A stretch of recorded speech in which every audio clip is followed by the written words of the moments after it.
They need to just get a job. They're dangerous. They're lazy. It's their choice. If they wanted to, they could pull themselves out of it.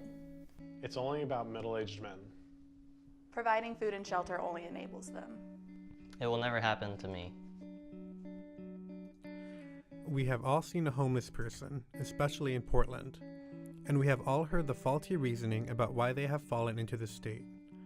Moreover, all these assumptions are rooted in a faulty status quo, the American nightmare. Since the establishment of the New World, Americans have founded their cultural values upon the ideals of the American dream. The American dream purports that if you work hard enough, you will succeed, achieving both status and economic rewards. Thus, the very platform and foundation of this dream assumes a fair playing field in which all individuals can achieve upward social mobility. However, what the American dream does not take into consideration is how economic inequality, disability, race, gender, and much more impacts one's social mobility, regardless of personal effort. The danger of the American dream perspective is that we then regard those without success as failing because of a lack of hard work. We can write off the homeless man on the corner as lazy, or the woman asking for money as a druggie. In short, it gives people an excuse to not care for the less fortunate and continue to seek their own personal wealth. Therefore, the purpose of this letter is to counter the status quo and demonstrate how many of these false assumptions only perpetuate and facilitate homelessness. And more importantly, we will provide multiple solutions to the problem. To begin, we will discuss the many real outside circumstances that contribute to poverty and homelessness. Children. According to the data collected by the U.S. Department of Housing and Urban Development, nearly 1/4 of all homeless people, or almost 139,000 individuals, are children under the age of 18. This is especially true in Oregon, where 1 in every 5 children live in poverty, as reported by the Oregon Center for Public Policy. This not only counters the myth that all homeless are middle-aged men, but also the myth that you just need to get a job.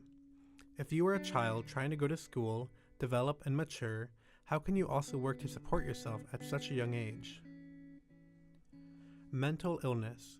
According to the Substance Abuse and Mental Health Services Administration, 20 to 25% of the homeless population in the U.S. suffers from some form of severe mental illness. Moreover, a 2008 survey performed by the U.S. Conference of Mayors found that mental illness was the third largest cause of homelessness for single adults. Sexual abuse.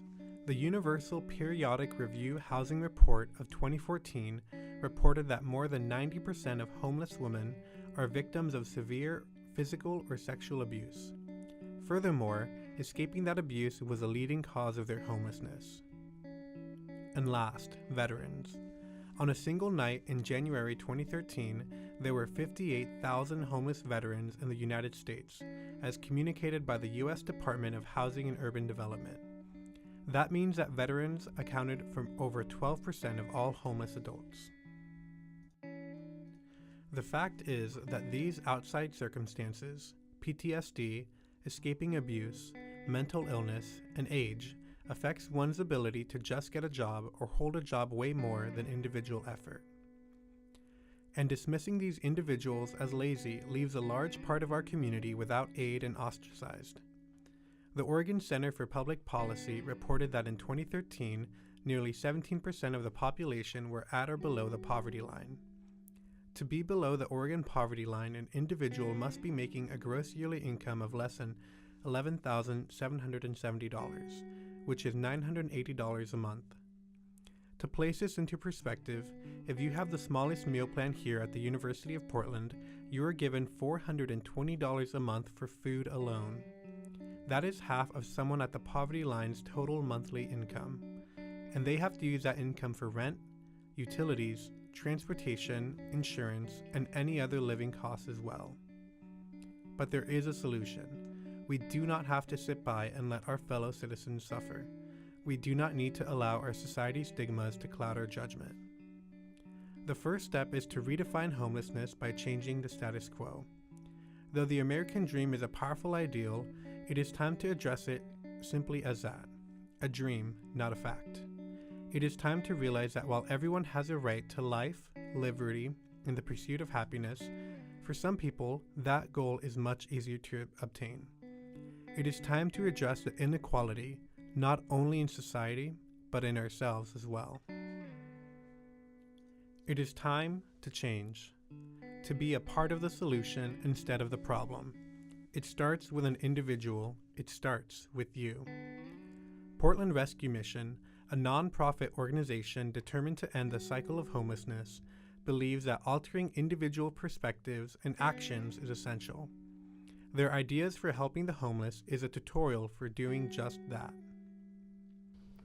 When you go out, anticipate the opportunity to meet someone that is homeless and be prepared. Smile and actually say hello. Go out of your way to approach rather than avoid them. Acknowledging the person shows dignity. It gives them respect. Engage the person, start a conversation, take the time to listen. Ask what their greatest need is. Think creatively about ways to help. If it is money, what will they do with it? Usually, it's good to help with the immediate need, whether it be food or clothing. Offer an alternative. Keep care kits with items such as socks, toothbrushes, gift certificates, and soap to give away. A care kit can be created for less than $10. Carry public transportation tickets to help them travel to a nearby shelter or a Portland Rescue Mission. Offering a helping hand, a warm jacket, or an ear to listen can make all the difference. We understand that one individual is not going to end homelessness. However, when one person overcomes their prejudices, when one person denies the stigmas of their society, when one person approaches those less fortunate with empathy and respect, then, and only then, can we begin to change.